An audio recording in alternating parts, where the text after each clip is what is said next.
Word, deed and faith.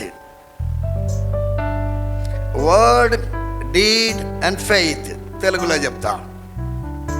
మాటలు, క్రియలు, విశ్వాసము ఒకదానితో ఒకటి ముడిపడి ఉండాలి.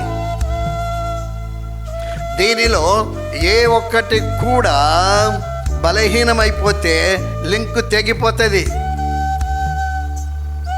లింక్ తెగిపోతే సగం సగం విడవబడతాం. ట్రైన్ లాంగ్ ప్రయాణం చేస్తూ ఉంది, చాలా పొడుగుగా ఉంటుంది ట్రైను. ఎక్కడో ఒక దగ్గర ఒక లింక్ గనక డిస్కనెక్ట్ అయిపోతే వెనక డబ్బాలు రావు.